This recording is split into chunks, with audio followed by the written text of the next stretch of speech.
Nah, sekarang kalian semua sudah selesai TISOM 1, TISOM 2, tapi tetap kita berkumpul ya. Nah, mumpung kita ketemu, kita mau tanya dulu nih, kita TISOM 1 itu sebetulnya 3 orang ya Romo ya. 3 orang, betul. Dan yang bertahan tetap setia, mantap adalah kita. Ya. Yang 2 juga bertahan dengan tugas perutusannya sendiri. Iya, gitu. Karena mereka juga sudah ada yang bekerja, Betul. terus punya kegiatan yang lain ya Romo ya. Cuman yang nanti akan membantu KKI adalah kita. Nah, kita selama ini prosesnya mulai dari pemilihan, kamu kok bisa sih sampai akhirnya ikut TISOM 1, terus sampai saat ini. Mungkin kita bisa cerita buat teman-teman yang lain. Awalnya ini dari event Keuskupan Surabaya yaitu TLC, saya jadi salah satu perwakilan paroki. Terus puji Tuhan saya menjadi perwakilan paroki di TLC yang follow up hingga akhirnya saya bisa mengikuti tes untuk Jambore Nasional. Dan puji Tuhan lagi keterima tesnya. Terus setelah mengalami persiapan untuk Jambore Nasional, sudah mengikuti Jambore Nasionalnya, ternyata Biro Nasional KKI mengadakan follow up juga dengan TISOM dan diadakan tes lagi, baik itu tes tulis maupun tes wawancara. Jadi semua peserta yang ikut Jamnas di Keuskupan Surabaya itu dites lagi untuk memilih 3 orang yang akan dikirim untuk mengikuti Teen School of Mission yang pertama. Dan puji Tuhan saya dan kedua teman saya terpilih untuk mengikuti serangkaian acara TISOM dari tahun 2019 sampai tahun 2020 yang tentunya sangat-sangat berkesan dan membuat banyak sekali pengalaman baru bagi saya.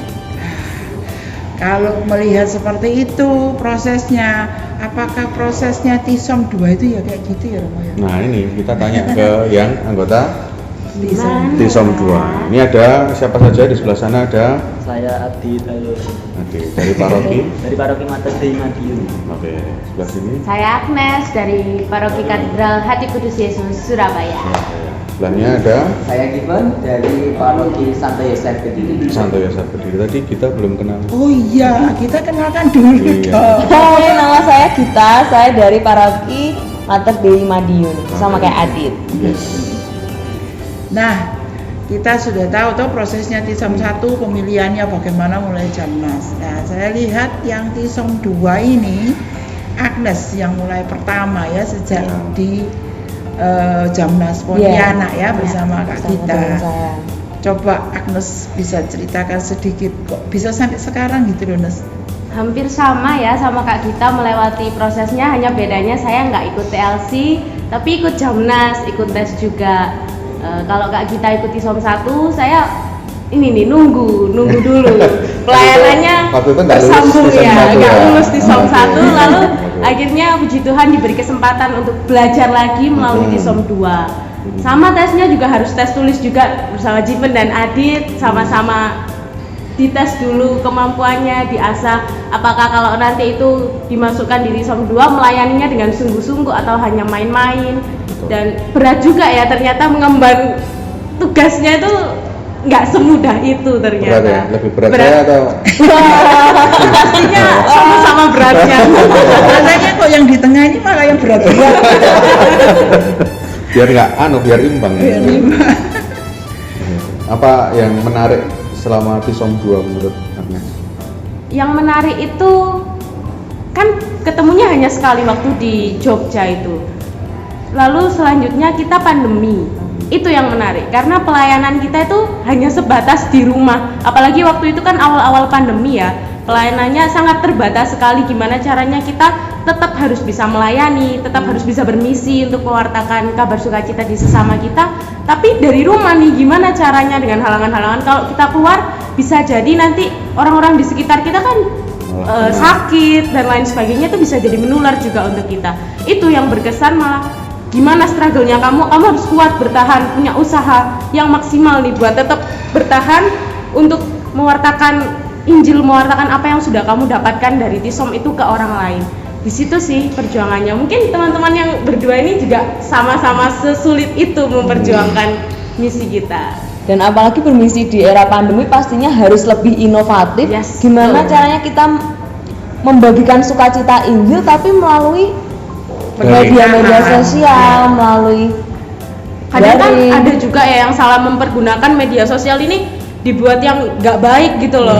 Padahal bisa dibikin yang positif Iya, ya. sebagai misionaris ini harus, aduh gimana ya caranya kita harus tetap gimana berkembangnya supaya media sosial ini nggak jadi tempat yang buruk terus, bisa jadi tempat berkarya, bisa jadi tempat untuk mewartakan sukacita juga. Betul. Oke. Sekarang kita dengarkan yang putra kok. Yang putra ini kalem-kalem.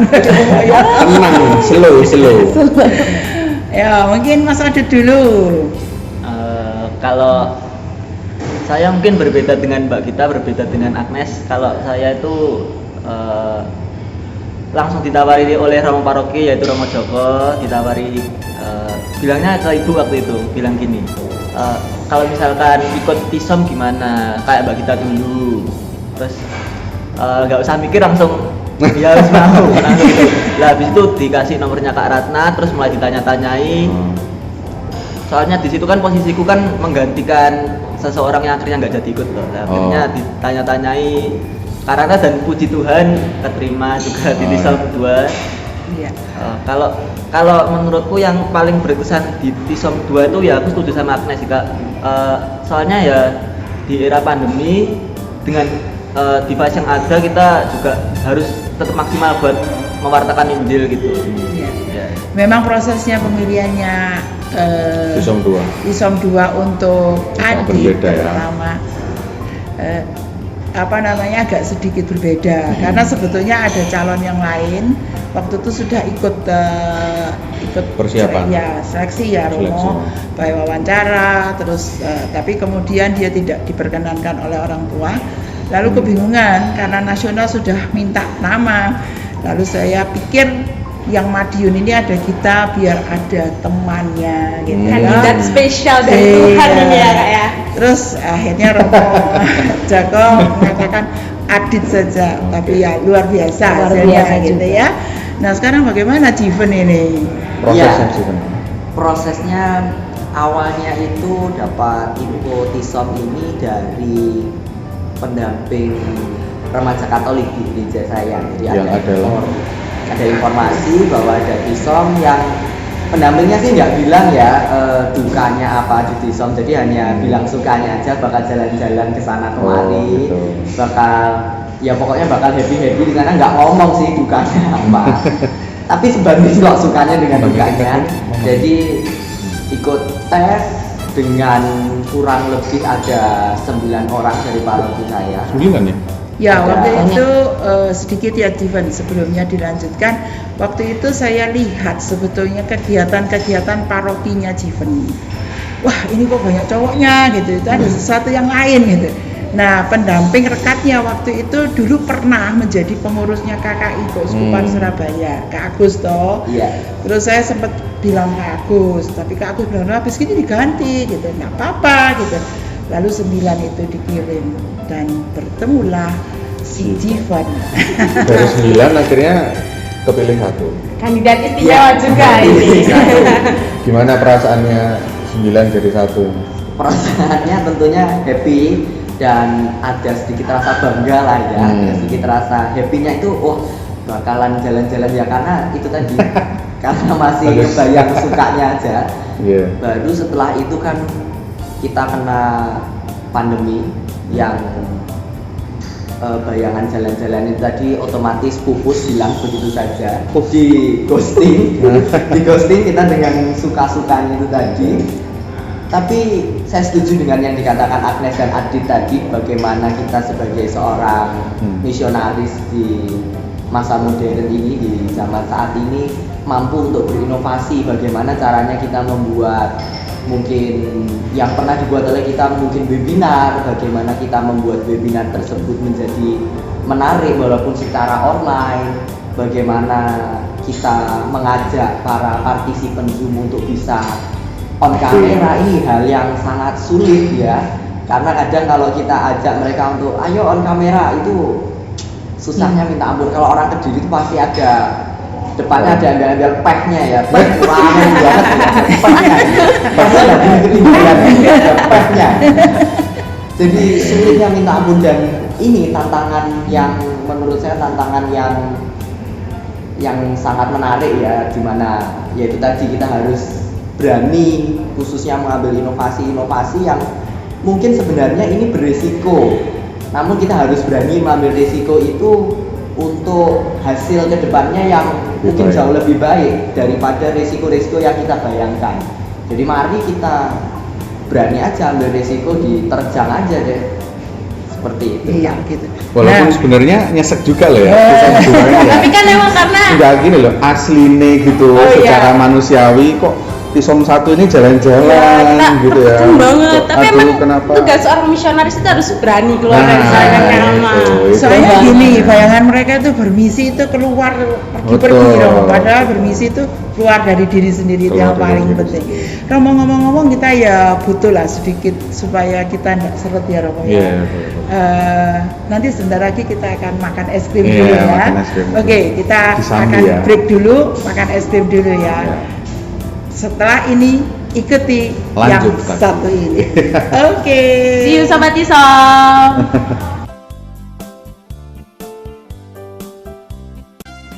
Pengalaman saya dari mulai Jambore Nasional hingga mengikuti serangkaian acara Tisom sangat berharga dan memiliki impact untuk hidup saya, dan aku cuma mau pesan sama teman-teman, jangan takut untuk bermisi, jangan memikirkan misi itu melakukan sesuatu yang besar, yang wah, tapi misi bisa dilakukan di lingkungan sekitar kita, misalnya di keluarga, di paroki, ataupun di lingkungan dengan hal-hal yang sederhana.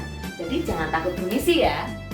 Perasaan saya saat berproses khususnya di Tisom angkatan kedua tentunya sangat senang, sangat happy, dan tentunya banyak sekali pengalaman-pengalaman berharga yang saya dapatkan pada saat berproses bersama teman-teman di Tisom angkatan kedua ini.